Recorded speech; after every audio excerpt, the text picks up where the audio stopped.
I guess what I want to touch on first are your priorities as it pertains to policy or just general politician conduct. Right, okay, the very first thing is definitely the carbon tax, and I firmly believe that we got to get rid of that because it's just punishing everybody for working, for taking their kids to school, all that sort of stuff, games, the seniors, everybody it's punishing. So yes, on the politics end of it, on the very first bill that Jason Kenney says is yes, get rid of the carbon tax. The other thing that is very important to me is education, because right now I have some grandkids that are coming up into the grade 1 through 4. They're trying to redo the whole curriculum for K to 12, and my granddaughter in grade 3 can't even do the times tables yet. So it's got to get back to the fundamentals of education so that the kids will know what our capital cities are in Canada, what the provinces are. 90% of the kids don't even know what the maple leaf stands for on the Canadian flag and what each point stands for.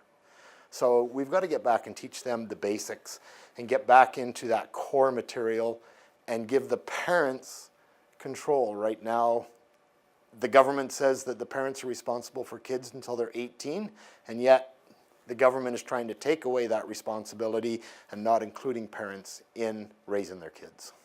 So has the education system as it stands now overstepped its authority? Definitely, definitely. They're trying to put too much political and emotional stuff into education and not back to the core that the kids need to be able to have a good future. What are your beliefs as it pertains to here's the role of the education system, and here's the role of parents? Parents should be involved all the time with raising their kids. That's the whole aspect behind our society, is that we raise our kids to the way we believe and everything like that. Yes, there's going to be other social influences and everything come in, but if the parents can't talk about it to their kids, how are they ever going to help guide them?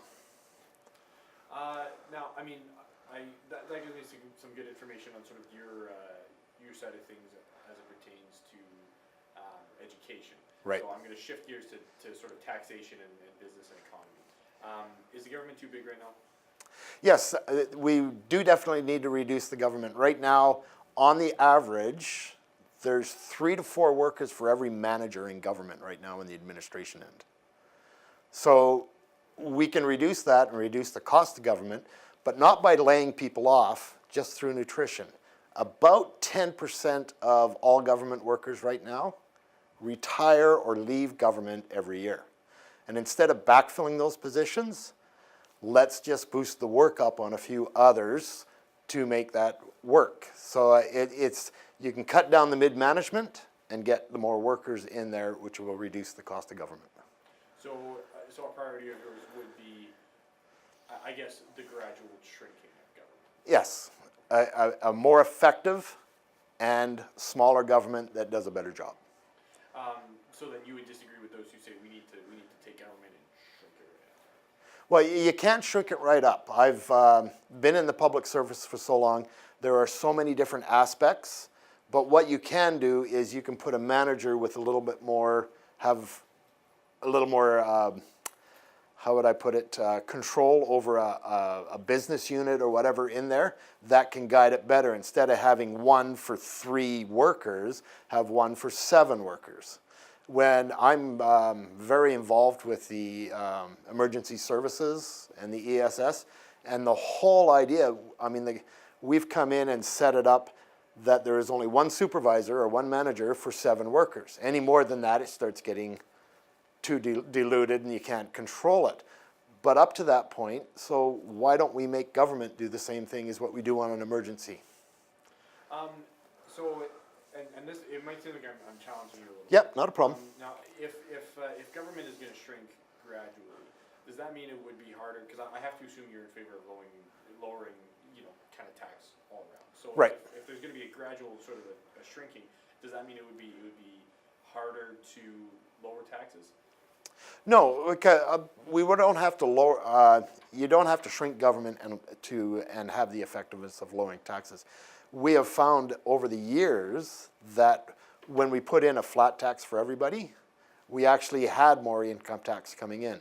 The NDP right now has raised taxes on the upper class and dropped taxes on the lower. But when you look at what revenue have come in, both have dropped in revenue because people are finding other ways to get around it, or they're reinvesting somewhere else in Canada or United States. So the problem with setting a minimum wage to $15 like they have, you take a look at other countries that have done that. Australia right now, minimum wage is $18. But to go buy a soda pop is costing you over $5. So everything goes up with price with the minimum wage. Now the other problem that we have when it comes to business, they just came out in June with a brand new occupational health and safety with labor standards and all that. And it also affects volunteers. So in the labor industry, an employer now cannot work with an employee to say, well, I want to take a few more weeks off to go do this and all that, and I'll work some overtime and bank it. According to the new standards, you can't bank any more than 8 hours. Otherwise, he's got to start getting paid double time. So now it hinders the employee and the employer to help each other out to get a better lifestyle or a better vacation time or whatever. The other problem is the idea behind that was instead of paying your $25 an hour employee $50 an hour to work overtime, go hire 3 kids at $15 an hour to come in. The problem that I've talked with some of the businesses is they would rather pay that $25,000 guy or $25 a guy hour double time to come in and mow the lawn on a Saturday for 3 hours, then put 3 of them out there that takes all day to do it, and then something's broken or something isn't working properly. It's not the ideal way of training people. The ideal way of training people is to let that senior employee train somebody at that. So that's the cutoff. Now I want to get into also with that occupational health and safety end of it. From now on, what they did is they put in that any volunteer group has to have a work safety program, which I agree with, but they also have to cover every one of their volunteers under workman's compensation while they're doing an event, which puts another burden cost on nonprofit organizations and special interest groups and that. Just to carry that a little farther, everybody in Alberta now, if you want to use a chainsaw in the woods, you have to go get a certification to use a chainsaw. But yet, they'll let special interest groups ride without helmets, they'll let other special interest groups do stuff, they'll give waivers on laws, but then and the laws were put there for safety, and now they're saying that we got another safety problem, so we'll make a new law over here. So where do you draw the line? Well, and then I guess is the line for you, here's the private sector, and government just needs to step away. That's right. For me, what it is government should not be involved in that in the social end of things, in the respect of we're doing this to protect you, but we're going to give these guys a waiver. Yes, if they're going to make a law to protect us or feel that it needs to be there, it should be for all Albertans, not for special interest groups giving waivers and that. We make laws to protect us. We make laws to make our lifestyle, our life better. And it should apply to everybody, or we don't have the law. I'm gonna pivot here. This is gonna go a bit into background again. Yep.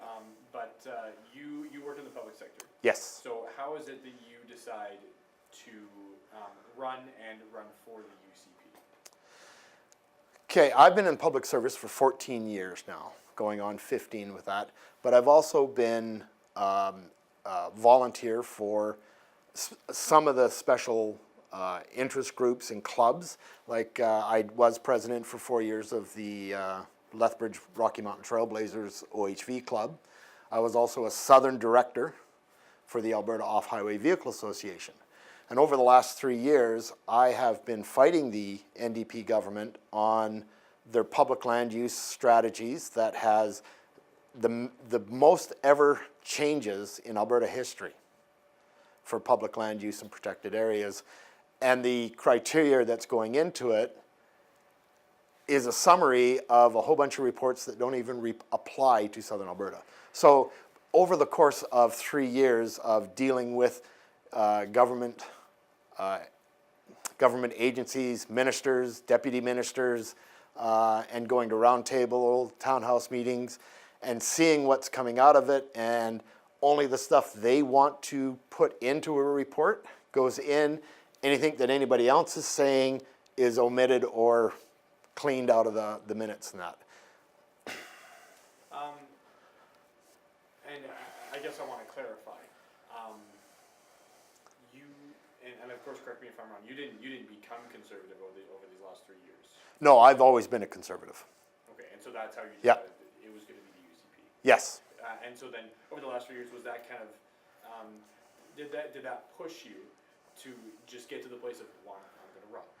From being in public service, and also in my volunteers, because I was also with the Lethbridge Farmers Market for years, and that I found that there is no way that when you get into the public service and you're trying to change government or change policy or change something in a society act or in part of that, the only way you can do it is from inside. You can't do it from the outside. Outside, all you can do is make noise and hope somebody's listening.